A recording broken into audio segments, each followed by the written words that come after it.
शामली में मीडिया से रूबरू होते हुए रालोद सुप्रीमो जयंत चौधरी ने कहा है कि वो अब घटक दल के रूप में एनडीए में शामिल हुए हैं, जहां जयंत ने ये भी कहा है कि हमारा मकसद रहेगा कि सरकार के साथ वार्ता करते हुए किसानों के हित में और भी बेहतर फैसले कराए जाए। उन्होंने कहा है कि हमारी पार्टी पदाधिकारियों की ये पुरजोर कोशिश चलती रहेगी कि किसानों के हित में सरकार से वार्ता कर और भी बेहतर फैसले कराए जाए।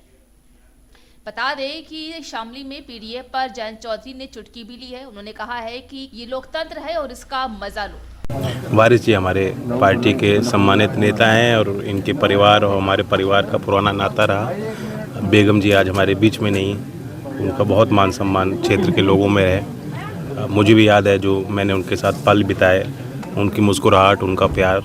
अब हम चाहते हैं कि वो अगली पीढ़ी उनके कामों को आगे ले जाए। चौधरी साहब एनडीए सब विलय हुआ है, क्या कहेंगे? कितनी एनडीए में हम लोग घटक दल के तौर पे शामिल हुए हैं। 2 पार्लियामेंट की सीट लोकसभा में हम लड़ रहे हैं। बाकी सब जगह हमारे कार्यकर्ता, मैं उम्मीद करता हूँ यहाँ हम जहाँ हम बैठे हैं यहाँ बीजेपी के सिंबल पर चुनाव लड़ा जाएगा। उम्मीदवार घोषित भी हो चुके हैं, तो सब लोगों को साथ देना चाहिए। अखिलेश जी लगातार पीडीए की बात कर रहे हैं। क्या कह रहे हैं? पीडीए की बात कर रहे हैं। तो अपनी बात कर रहे हैं, वो करेंगे।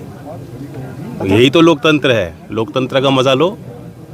एनडीए में जाने के बाद जाट काफ़ी नाराज़ दिखाई दे रहे हैं आपसे। नहीं, मुझसे तो अक्सर नाराज़ ही रहते हैं, मना लेता हूँ। कुछ मेरी मान लेते हैं, कुछ मैं उनकी मान लेता हूँ। क्या मानता है गठबंधन में कितनी सीटें मिलने जा रही है? जीत तो मुझे लग रहा है हर सीट पे दिखाई दे रही है मुझे। विपक्ष के लोग, उनके पास कुछ बताने को नहीं है कि हमें वोट क्यों दें। अभी तक मुझे कोई ऐसा माहौल या कोई मुद्दा या कोई प्रचार ऐसा दिखाई नहीं दे रहा कि विपक्ष का नेता खड़े होकर कहेगा कि इसलिए हमें वोट दीजिए।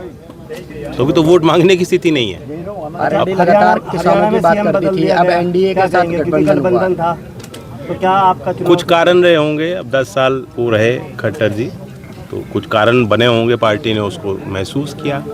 ये तो बीजेपी का अंदरूनी मामला है, हरियाणा के संबंधित है। क्योंकि जाट वहाँ पर काफ़ी नाराज़ दिखाई दे रहे हैं। आपको चारों तरफ जाट नाराज़ क्यों दिखते हैं? नहीं, हम गए हैं ना, हमने लोगों से पूछा है, तो बताते हैं कि एनडीए में जाने से, क्योंकि आप आवाज़ उठाते थे। देखिए, जाट समाज का हिस्सा है, वो एक जाति है। अकेले एक जाति के लोग रहते नहीं, सब जगह हैं। और जाटों का अपना वर्चस्व, योगदान समाज में है। आप टारगेट करके बार बार जाटों को क्यों टारगेट कर रहे हैं? मत किया करो। जय जी की किसान पार्टी है आरएलडी, अब किस तरह से एनडीए से विलय हुआ है, तो किसानों की बातों को लेकर किस तरह से काम किया जाएगा? किसानों देखिए, भारत सरकार की कई योजनाएं किसानों के लिए बनी हैं और आगे और बनेंगी। और जहां लोकदल की थोड़ी भी भूमिका रहेगी, हमारा कोई भी प्रतिनिधि होता है, किसी सदन में होता है और अब हम लोग सरकार में हैं, उसका यही हमारा प्रयास रहेगा कि किसानों